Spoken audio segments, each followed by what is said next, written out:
Mohon maaf, jadi kami juga sempat mau menghubungi, tapi ternyata sudah di.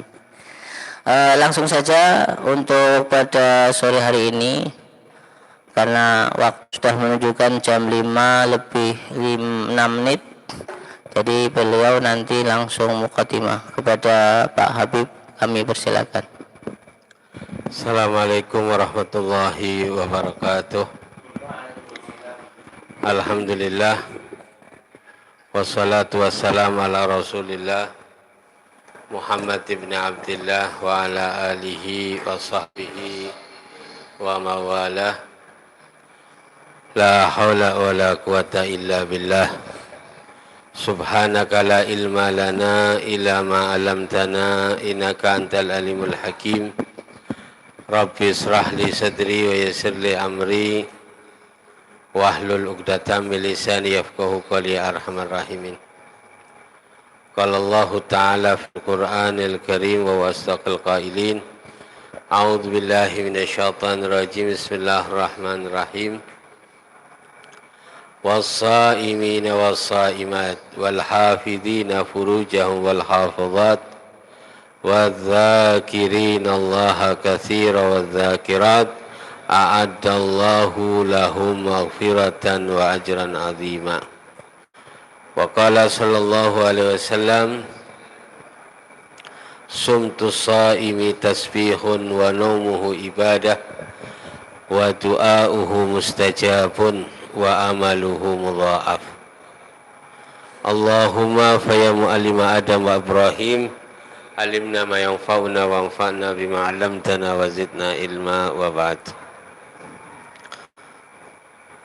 Saimin saimat dimanapun bisa mendengar suara kami, alhamdulillah pada sore hari ini kita bertemu kembali di pertemuan yang kedua, putaran yang kedua, dan ada 4 putaran. Ini genjotan ketiganya, genjotan kedua ini agak naik sekali, nanti genjotan ketiga sudah mulai turun. Terakhir sudah lepas tangan. Bersama kami dalam sesi tanya jawab yang dilaksanakan oleh Ikatan Remaja Masjid Agung Kabupaten Malang bersama Radio Suara Widuri, yang dalam kesempatan ini dalam sesi tanya jawab, yang jelas hari ini adalah hari ke-10 di bulan Ramadan, hari wafatnya Ummul Mukminin Sayyidah Khadijah Al-Kubra. Ini tanggal 10 betul Ustaz Muhammad Ji? Tanggal 10 Ramadan itu hari wafatnya. Banyak peristiwa-peristiwa besar yang terjadi. Pendiri Nahdlatul Ulama Simbah Hasim tanggal 7 Ramadan. Sayyidah Khadijah tanggal 10 Ramadan. Dan Syuhada Badar juga terjadi Ramadan. Sayyid Muhammad bin Alwi Al-Maliki Al-Hasani Ramadan. Mbah Maimun Haji ya, Ramadan. Sehingga banyak peristiwa terjadi. Makanya Ramadan bukan hanya sahrul siam, sahrul taqwa, sahrul jud, sahrul sabar, termasuk sahrul jihad, perjuangan. Sehingga kita bisa melalui Ramadan ini tentunya dengan sempurna, dengan sukses, menghasilkan yang terbaik. Sehingga Ramadan bukan hanya rutinitas belaka, tapi benar-benar memiliki makna, memiliki arti yang sangat luar biasa untuk kehidupan kita. Oleh karena itu kita berdoa kepada Allah, semoga apa yang kita lakukan di bulan Ramadan diterima oleh Allah Ta'ala. dan yang masih 20 hari ini semoga diberi kesehatan lahir batin, bisa terus menyambung dan bisa melaksanakan lebih sempurna, amin ya rabbal alamin. Untuk sementara itu saja dulu, kami serahkan kepada moderator. Ya. Terima kasih Bapak Al-Habib Mukhtar As-Segaf yang memberikan mukadimah pada sesi forum tanya jawab pada kesempatan sore ini. Baik, ini ada pertanyaan Pak Habib dari hamba Allah berkaitan dengan zakat. Zakat gaji ini 2,5% ya. Nah ini yang dipertanyakan ini 2,5% itu kotor atau bersih dari gaji PNS itu sendiri? Ya. Ya, makasih. Subhanaka la ilma lana illa ma 'allamtana innaka antal alimul hakim. Rabbi israh li sadri wa yassir li amri wahlul 'uqdatam min lisani yafqahu qawli arhamar rahimin. Kita berbicara tentang zakat. Zakat ini merupakan kewajiban dari seorang muslim. Tidak semua orang diberi hidayah taufik untuk membayar zakat.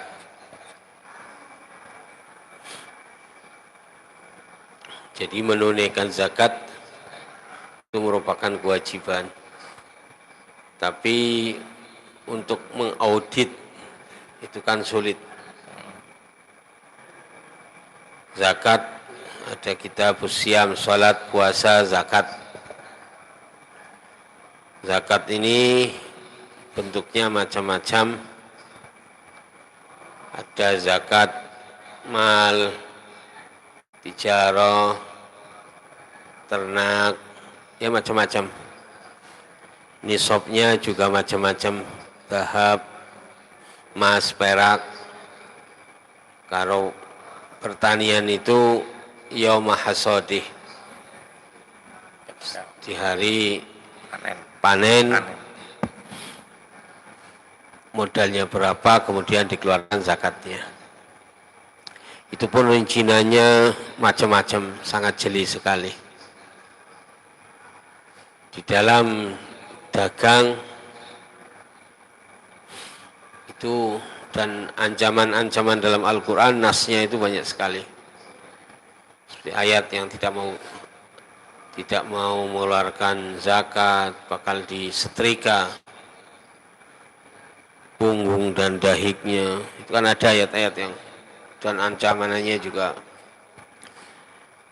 zakat, sedekah itu kan. Bahkan Nabi SAW mengatakan, dawu mardhakum bis sadaqah wa hassinu amwalakum bis zakah. Jadi ngobati dengan sedekah dan bentengi dengan zakat. Itu benteng itu.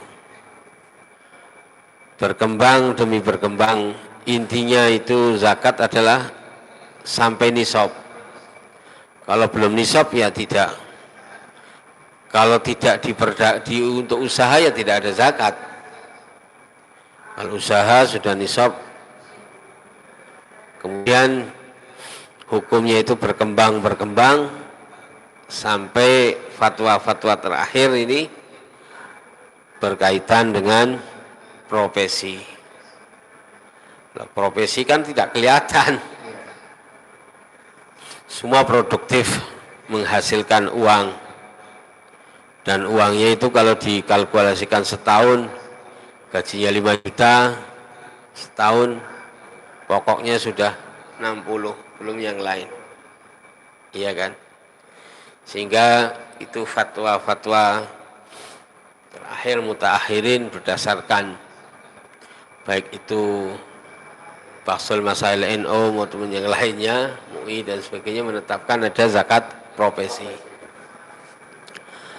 Nah, kemudian ketentuannya sebenarnya semua sudah dirinci. Kalau orang tanya bagaimana, itu dijuklak aturan di Departemen Agama itu sudah ada keterangannya. Penghasilan minimal berapa, dikeluarkan berapa, bahkan tidak mempersulit, sudah disalurkan, dipotong. Ya sudah antarodin itu sudah yang anak sudah, supaya untuk memudahkan dan pengaliannya itu jelas dikelola oleh Basnas, Badan Amil Zakat Nasional. Lah kemudian itu kan pemerintah sudah mengalokasikan, ya mestinya ya harusnya sudah bersih itu sudah. Karena itu hasil, kalau kotor kan belum, masih keperluannya yang banyak, itu dari hasil semua, kemudian berapa itu dipotong. Potong 2,5% ya. Kalau 1 juta itu 25.000, sebenarnya tidak banyak kok, 1 juta 25.000. Itu banyak ketika jumlahnya 100 juta, itu kelihatan. Itu 2,5 juta. Ya kan, ketika 200 juta, 5 juta. Memang berat. Ada orang zakatnya 1 M. Iya, itu ada orang. Ya karena berarti triliun itu uangnya. Karena untuk usaha. Makanya ketika teorinya mudah, melakukannya itu berpikir 2 kali. Sangat berat zakat itu. Tapi ya mereka yang diberkahi Allah Ta'ala, yang diberi hidayah mau mengeluarkan zakat, dan ancaman Allah pun sangat dahsyat. Dan biasanya itu kan teorinya, kalau saya mengatakan bahwa orang makan harus buang air, orang minum harus kencing. Kalau orang tidak mau sedekah zakat, ya sebenarnya makan nggak mau buang air, karena itu kotoran. Kotoran ya. Akhirnya penyakitan, akhirnya nanti zakatnya sama rumah sakit, sedekahnya sama rumah sakit. Naudzubillah. Makanya dawu mardhakum bisadaqah wa amwalakum bizakat. Hasinu bentengi harta Anda dengan zakat. Itu benteng sebenarnya. Saya dikira demikian, wallahu a'lam. Terima kasih. Berarti kesimpulan berarti yang di zakat 2,5% itu gaji bersih ya. Ini ada pertanyaan dari Bapak Udin di Pemalang, mau tanya bagaimana orang hamil wajib puasa atau tidak. Bismillahirrahmanirrahim. Subhanaka ilma lana illa ma 'allamtana innaka antal alimul hakim. Rabbi shrah li sadri wa yassir li amri wahlul 'uqdatam min lisani yafqahu qawli ya arhamar rahimin. Pertanyaan berikutnya adalah bagi mereka yang mendapatkan rukhsah, bagaimana orang hamil? Kalau di dalam hukum fikih itu yang populer itu adalah pembagian seperti kami terangkan pada pertemuan yang lalu, adalah yang wajib qadha dan fidyah. Fidyah, iya. Jadi diantaranya adalah seperti tidak puasanya orang hamil, tapi takutnya itu karena dirinya dan janinnya, dan menyusui, orang menyusui takut dirinya dan bayinya. Makanya qadha dan fidyah dua-duanya. Jadi yang jelas untuk orang hamil itu termasuk rukhsah. Karena kenapa kok rukhsah? Sebenarnya di situ agama Islam adalah agama yang rahmah, agama yang betul-betul mempertimbangkan hambanya. Jadi tidak sebuah aturan yang memberatkan bagi mereka yang tidak sadar. Contoh di dalam sholat Islam itu tidak memaksakan untuk orang mereka yang berdiri, bisa dengan duduk, bisa dengan tertidur berbaring, tertidur terlentang, ya, bisa dengan isyarat. Dalam berpergian bisa dengan kosor. Itu kan bagaimana toleransinya agama Islam. Kemudian puasa, ya kan, puasa itu pun tidak semua. Bagi mereka yang punya alasan secara syariat, musafir, bisa orang tua, bisa dalam ya perjalanan musafir, termasuk orang yang hamil, orang yang mengandung, dan lain dan sebagainya. Haji, ya bareng mampu kan, man istata'a ilaihi sabila, kalau enggak man istata'a tidak. Jadi agama yang benar-benar luar biasa. Tur ada yang ajib kaitannya haji. Bagi mereka yang tidak haji, ada amalia-amalia yang ganjarannya seperti haji dan umroh, haji dan umroh. Umpamanya orang yang kan banyak itu amalia-amalia, seperti al-jum'atu hajjul masakin. Jumat, salat Jumat itu hajinya orang yang tidak mampu melaksanakan ibadah haji. Itu. Jadi Islam itu aturannya wah luar biasa. Nah, termasuk puasa bagaimana? Ya sama, puasa. Jangan, itu kan kemaslahatannya untuk kaum muslimin, bagaimana dia dilatih sebulan. Bagaimana dia mengembleng daripada dirinya melatih. Pun sebenarnya hanya mengganti jam waktu makan, malam siang malam, itu kan hanya semacam itu. Kemudian ketika hamil pun diperlihatkan yang wajib qadha dan fidyah. Itu ketika hamil ditakutkan, hamil yang jelas boleh orang hamil. Karena apa kok boleh? Karena dia di dalam perutnya, perut itu kan untuk energi. Ketika ada bayi berarti energinya untuk dua nyawa. Makanya untuk dua nyawa itu dia akan berat, nggak kuat, dia akan menjadikan sakit. Tapi ya ada orang yang hamil kuat, ya itu monggo-monggo saja. Tapi biasanya kasihan, dan dia nggak tahan. Tapi aturan fikihnya memang yang wajib adalah bagi yang hamil, takut dirinya sakit, nggak kuat, kemudian dalamnya juga serapan makanannya juga berkurang, atau saat susui ya orang menyusui kan harus kandungannya kan harus air susu kan dari darah itu dari, kemudian takut dirinya bayi yang disusuinya beda. Syekh Abdul Qadir Jilani, kalau Syekh Abdul Qadir Jilani beda, kalau puasa ikut puasa. Ada para wali, para salih itu yang bayinya itu ikut puasa. Nah, itu beda lagi. Nggak tahu satu Haroji ikut puasa. Satu Haroji ketika bayi puasa.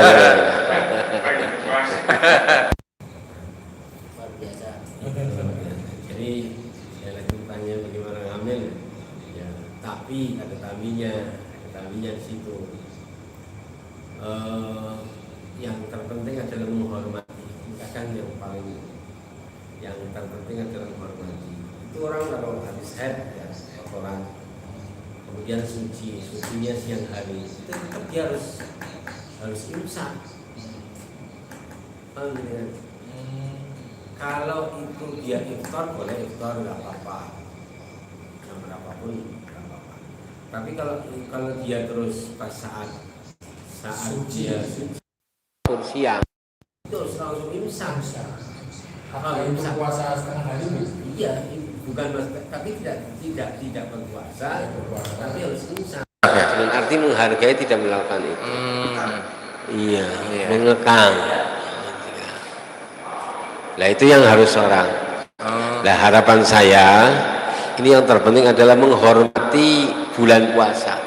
Meskipun dia rohsoh, tetap dia tidak seenaknya untuk tidak berpuasa. Itu yang wajib, itu menurut saya itu yang terpenting itu. Jadi bagaimana dia hamil itu saya naik hamil terus, nah itulah yang penting itu. Jadi tolong rasanya itu dipakai tapi menghormatinya harus dipakai. Yo mentang-mentang hamil terus makan seenaknya, warung ya kemana seenaknya, ya monggo sah-sah saja, Allah Ta'ala tahu, tapi menghormati itu yang bahaya di situ. Karena orang yang melecehkan Ramadan itu orang yang semacam itu, dia dapat rasa. Makanya tidak ada seperti orang-orang kita, kan orang Jawa penuh dengan unggah-ungguh. Yo tapi tetap punya. Nah kita mestinya harusnya semacam itu yang terpenting, bagaimana dia unggah-ungguh dan bagaimana. Jadi sekali lagi hamil itu termasuk rasa, tapi yang penting itu konteksnya harus bayar fidyah untuk dirinya dan cabang bayi yang ada di dalam. Iya. Saya kira wallahu a'lam. Satu lagi ini ada pertanyaan berkaitan dengan ada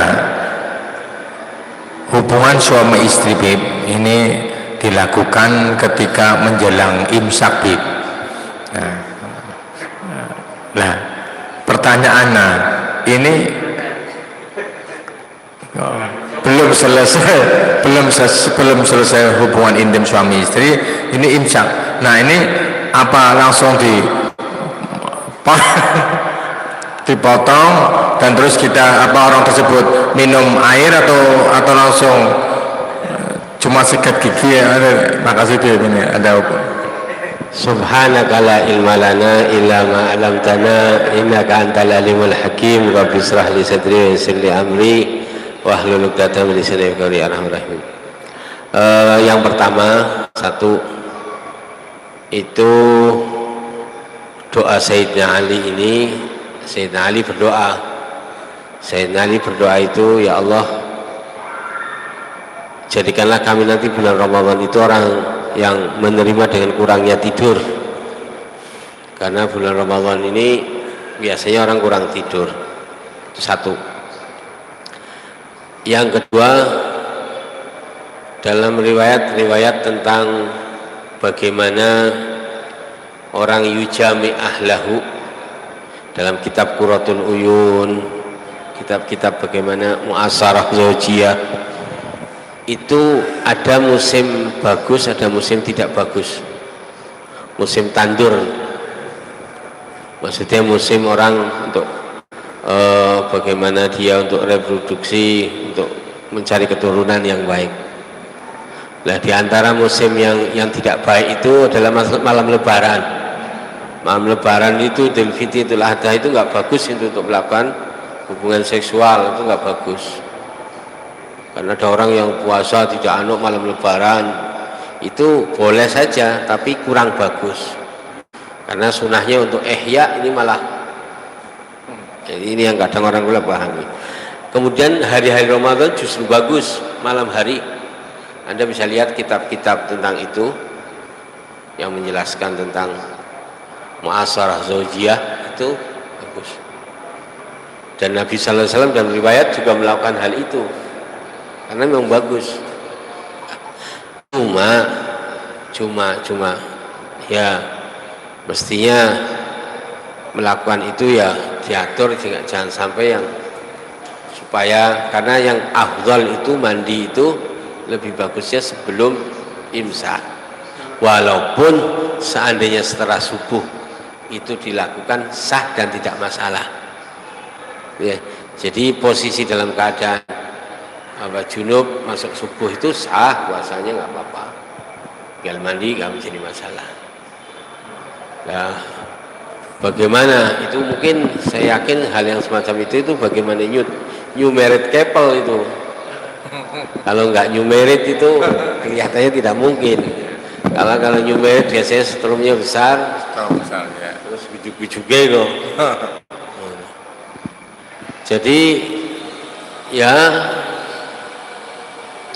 nah bagaimana kalau sampai ya satu ya itu monggo diselesaikan karena imsak. Ada lagi yang beda lagi. Pernah kalau nggak salah ada orang futur dengan gituan. Jadi ada. Iya. Ada di riwayat itu. Jadi iftarnya bukan dengan air, iftarnya bukan.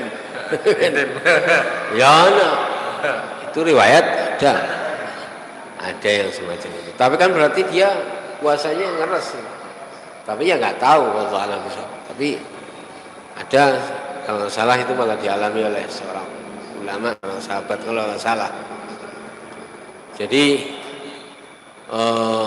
bagaimana untuk ya harus dihentikan, selesai, harus diselesaikan. Apapun saya diselesaikan. Tapi ingat, yang namanya imsak itu kan bukan larangan. Imsak itu kan bukan larangan. Imsak itu menahan untuk siap-siap untuk, karena puasa itu bukan dari imsak. Puasa adalah menahan tidak makan mulai Idul Fitri subuh sampai maghrib, bukan mulai imsak. Imsak sampai subuh adalah jeda waktu untuk hati-hati untuk persiapan. Seandainya wis mangan ya ora apa-apa, memang selagi yang belum jangan subuh ya belum subuh. Kenapa dikasih imsak? Karena supaya cara ngerang orang dadak. Orang dadak jelek kan bisa guling tiba. Nah itu sih. Jadi kalau nggak ada imsak bisa guling tiba. Jadi dikasih imsak. Jadi itulah kehebatan. Ini boleh minum? Ya boleh. Puasa bukan dari imsak kok. Puasa itu mulai subuh azan.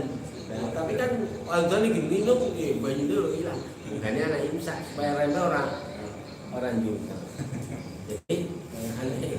Jadi imsak itu ulama supaya imsak menahan supaya tidak nanti subuh sudah bersih kegiatannya. Nah ini dulu subuh gitu no. Nah, makanya jadi seandainya imsak masih minum ya apa?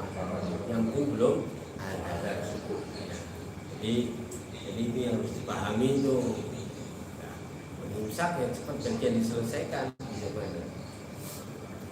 Kemudian yang terakhir kaitannya dengan itu ya, daripada terjerumus di siang hari harus puasa 2 bulan, yang penting sebelum imsak itu lebih yang penting Stop ya. saya kira Terima kasih. Demikian kaum muslimin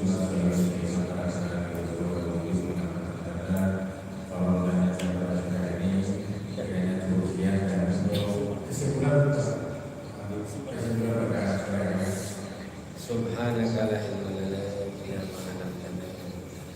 Hadirin shaimin shaimat demikianlah beberapa pembahasan yang sederhana yang semoga bermanfaat, dan harapan kami mari kita terus menghidupkan Ramadan ini yang masih baru 10 bertiga dengan berbagai kegiatan, salah satunya keilmuan, salah satu di sini. Semoga insya Allah menjadi sarana yang bermanfaat, dan itulah sebuah dan bagi mereka yang kurang jelas kurang sempurna bisa kita duduk bersama untuk kita membahas lebih lengkap, lebih jalan tentang apa berbagai permasalahan yang kita tanyakan. Sekian,